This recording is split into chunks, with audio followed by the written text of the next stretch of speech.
저는 사실 이번 발제 준비하면서 그 발제 그 토론 관련해서 이제 두 분이 이제 발제를 해주셨는데 그 자료를 보면서 좀 이거를 현장에서 어떻게 풀어내볼 거 지금 청년 세대로서 어떤 고민을 하고 있는지를 좀 말씀드리는 것이 되게 좋겠다라는 좀 생각을 했고요. 아까 저는 차성수 관장님께서 말씀해 주셨던 것 중에 하나가 국가가 결국에는 이런 연대 의식을 갖고 그런 시민들을 양성하는 시민사회에게 인파워먼트를 좀 줄 수 있는 방향으로 가야 된다는 그런 이야기를 했을 때 저는 되게 중요하다고 생각했던 것 중에 하나가 사실 극심한 생존주의 그 시대를 살아가고 있는 지금은 제가 청년기본법상 청년은 아닙니다. 청년이었던 얼마 전까지 청년이었던 사람으로서 사실은 권리를 위해서 생존을 포기할 수는 없거든요. 그러니까 보통 청년 활동하는 사람들을 올해 총 맞았냐 약간 이런 얘기 많이 해요. 그러니까 뭐 돈 주는 것도 아니고 그게 뭐 경력이 쌓이는 것도 아니고 스펙으로 인정받을 수 있는 것도 아닌데 왜 이제 그런 활동을 하냐 이런 이야기를 진짜 많이 듣거든요. 근데 그 활동이 사실 시민성이라고 하는 거고 또 내가 주도적으로 한 명의 사회 구성원으로서 살아가는 데 있어서 매우 중요하다라는 것들을 알고 사실 당연히 돈이 되는 것도 아니고 스펙이 되는 것도 아니지만 그 활동을 영위해 나간다고 생각을 하고 있습니다. 근데 그 과정에서 우리나라에는 정말 다양한 갈등의 지점들이 존재하지만 저는 사실은 특히 청년과 관련된 활동을 하면서 가장 많이 질문을 드렸던 게 청년이라는 단어가 붙으니까 청년 정책을 하더라도 왜 이렇게 돈을 많이 쓰냐 그리고 청년들에게 그렇게 돈을 퍼줬다가 뭔가 세상이 멸망할 것처럼 얘기하는데 사실 그렇지 않다라는 말씀 드리고 싶고요. 그리고 사실은 청년만을 위한 정책을 위해서 청년 활동가들이 움직였던 것이 아니라 청년들도 사회보장 체계 안에 들어갈 수 있도록 그리고 그러니까 사회 구성원으로서 시민의 역할과 책임을 다할 수 있도록 하기 위함을 사실은 강조하기 위해서 청년 활동들을 영위했고 그런 맥락에서 청년 정책을 만들어 왔었습니다. 근데 아까도 이제 주대한 대표님이 말씀해 주셨던 것처럼 사실은 그런 갈등 프레임이나 이렇게 좀 약간 프레임을 더 씌우는 것들이 우리 사회가 좀 저는 심각한 것 같아요. 그래서 그런 것들을 좀 넘어서려고 할 때 사실은 다양한 세대들이 이런 국가 거버넌스 안에서 다양한 경험들 그리고 참여를 통해서 사실은 연대를 할 수 있는 기회들이 많아져야 되지 않을까라고 하는 것이 제가 좀 말씀드리고 싶은 핵심이기도 합니다. 그래서 약간 제목이 거창하긴 하지만 세대 갈등을 넘어선 세대 연대 전략을 통해서 이런 국가 거버넌스와 그리고 사회통합을 좀 이루기 위한 지점들을 모색해 볼 수 있지 않을까라는 내용으로 좀 준비해봤고요.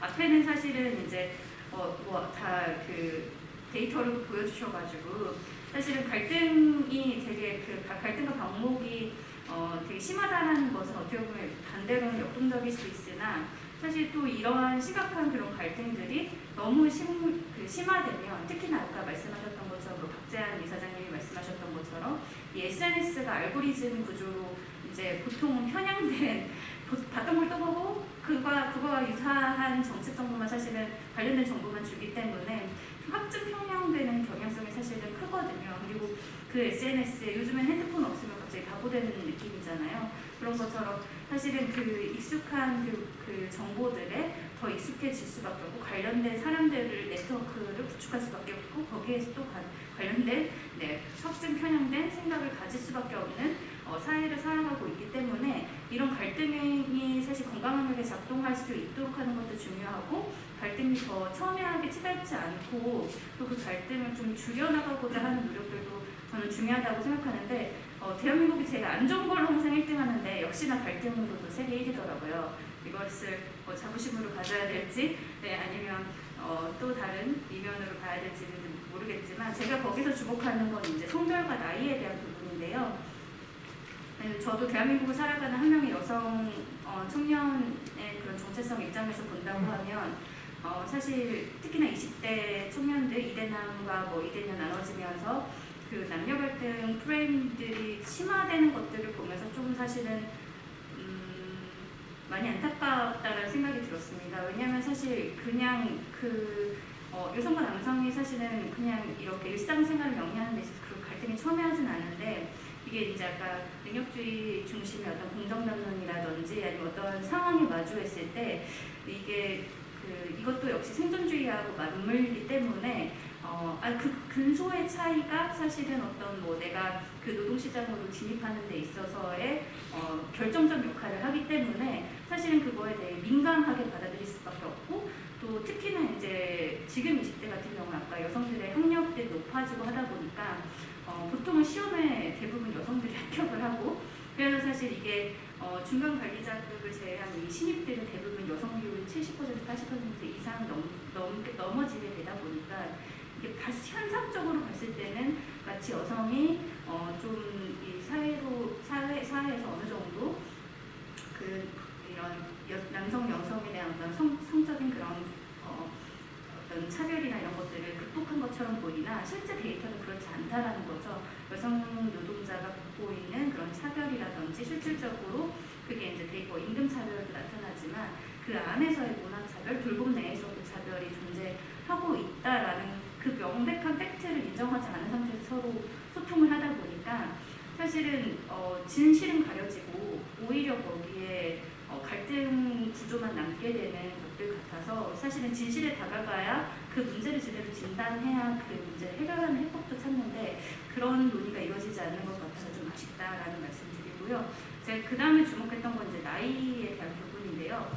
사실은 나이랑 관련해서는 저희가 이 청년정책 하면서 청년기본법 보시면 되게 여기 아마 청년기본법 뜯어보신 분 많이 없으실 텐데 저희가 청년기본법 제정할 때 되게 중요하게 생각했던 게 시민권이었고 또 시민으로서 청년들이 주요한 국가의 의사결정을 할 때 청년이 참여할 수 있게 해달라는 게 사실은 되게 중요해서 조항에도 들어가 있어요. 그래서 정부 부처에서 청년과 관련된 어떤 주제 논의를 할 때 위원회나 이런 것들을 어쨌든 국가의 방향성을 결정하거나 주요 논의하는 그런 기구 안에 청년 적어도 10%는 의무활동하게 해라라고 이제 강조했던 이유 중에 하나도 사실은 청년들이 미래 세대라고 하면서 사실은 주도권을 주지 않고 또 그런 논의 구조에 참여를 잘 시키지 않죠. 근데 거버넌스 센터 같은 경우에 뭐 청년 그룹을 만들어 주셔서 계속 청년들을 불러주시거나 하는 어떤 역할을 하는 것처럼 청년들이 다양한 세대와 마주할 수 있는 그 거버넌스 참여 구조가 저는 되게 중요하다고 생각해요. 그래서 사실 제가 시흥이라는 지역을 참 사랑하면서 시흥에서도 활동하는데 시흥에서도 주민자치회나 통관장님들 보면 다 연령층이 되게 높으시잖아요. 근데 거기에서 정말 한두 명의 청년들이 들어가서 살아남기가 되게 쉽지 않거든요. 그렇기 때문에 그 안에서 청년들이 사실 연대하고 소통할 수 있는 어떤 구조를 만들어주는 것이 되게 중요하다는 생각이 들고 이 데이터는 그냥 한번 쭉 보시면 좋고요. 근데 이제 또 요거는 이제 청년들과 중장년들이 서로 세대를 이해하기 위한 노력에 대한 이제 데이터로 제가 한번 최근 데이터로 봤는데 오히려 이제 청년보다는 중장년 분들이 더 많이 노력을 하시더라고요. 그래서 저도 청년으로서 분발해야 되겠다라는 생각을 했는데 저희 청년들이 이제 이런 거버넌스에 참여 경험이 있는 청년들끼리는 자주 만나서 엄마 아빠랑은 대화가 안 되지만 엄마 아빠 또래 다른 분들하고 대화가 너무 잘 된다 뭐 이런 얘기를 해요. 그래서 그런 차원에서 이제 좀 이런 참여의 경험 안에서 그만큼 그 다른 세대를 마주했던 활동가이기 때문에 그 세대와 마주해서 토론을 하고 소통을 하는 건 설마 정말 문화가 다르고 인식이 다르다 하더라도 소통이 된다라는 부분이거든요. 그래서 그런 측면에서 좀 우리가 세대 연대의 가능성을 그 시민사회 안에서의 참여 경험, 국가 거버넌스 안에서의 참여 경험을 주는 것이 되게 중요하다라는 말씀을 드리겠고요. 저도 청년정책 하면서 놀라웠던 게 제가 노인 관련된 노인복지학자들을 만날 이유가 없잖아요. 근데 노인 자살률을 연구하던 연구자분이 청년 자살률이 높아지는 걸 보고 그 청년 자살과 관련된 자살률이 높아지는 데이터들을 가지고 저희랑 같이 소통을 하기 시작하셨어요. 그래서 저희도 그 데이터를 보면서 노인 자살률에 대해서 역으로 관심을 갖게 되는 거죠. 거의 비슷한 구조를 가지고 있고요.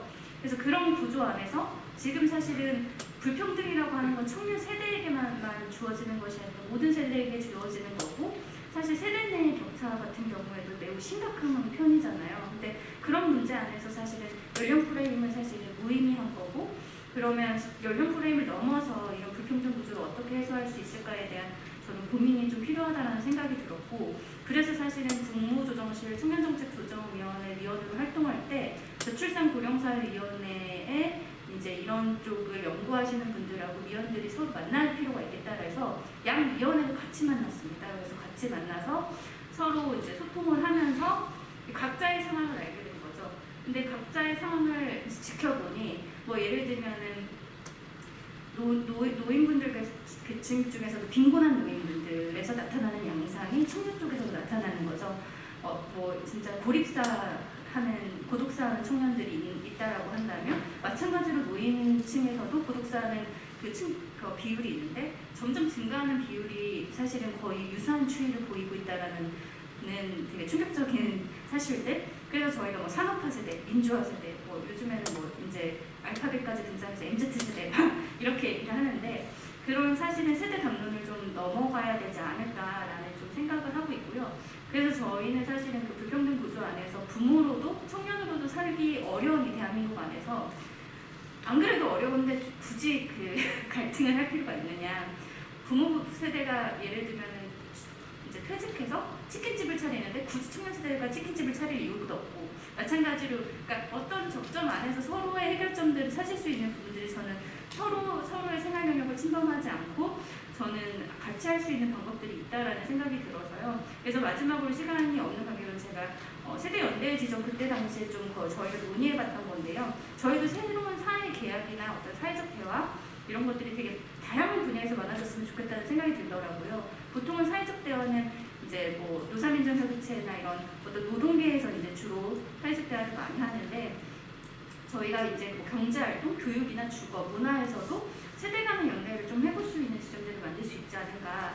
그래서 경제활동에서도 더 이상 이제 정치권에서도 임금체제 개편과 관련해가지고도 사실은 임금 피크제 논의라든지 이런 거 잘 정년 연장 논의 잘 안 하시잖아요. 너무 갈등이 심각한 걸로 보시니까. 근데 해야죠. 갈등이 심각해도 대화를 해야 되는 부분이라고 생각하고 있고, 또 고용에 있어서도 세대 간의 연대협약이라는 제도를 풀기도 하더라고요. 그러니까 고령층과 청년층을 같이 고용하는 기업에게 인센티브를 주는 방식으로의 문제적 접근을 할 수도 있는 부분이라고 생각을 하고 있고요. 그거 외에도 뭐 교육적인 측면에서도 세대별로 교육이 이루어지잖아요. 평생교육이라는 뭐 제도가 있지만 그 안에서도 또 세대별 분류가 이루어지고 있어서 세대 간의 어떤 통합교육이라든지 또 필요하다고 하면은 그런 전환시대의 사회적 지분구별을 청년만을 아니면 노인만을 위한 어떤 사회적 지분구별가 아니라 그런 전환시대의 위기의 그 전환을 필요로 하는 시민이라면 누구에게나 좀 주어질 수 있는 것들이 필요하지 않을까, 좀 보편성을 가져야 되지 않을까라는 생각을 하고 있고요. 전 주거 문제도 좀 새로운 방식의 접근이면 좋을 것 같아요. 자산을 처분하지 않고 끝까지 가져가실 건 아니잖아요. 마찬가지로 청년 세대들은 사실 자산이 없고 살 수 있는 주거가 없지만 서로 좀 그러니까 세대 교류형 커뮤니티로서의 공간들을 또 마련하고 주거도 상생형으로 만들 수 있지 않을까.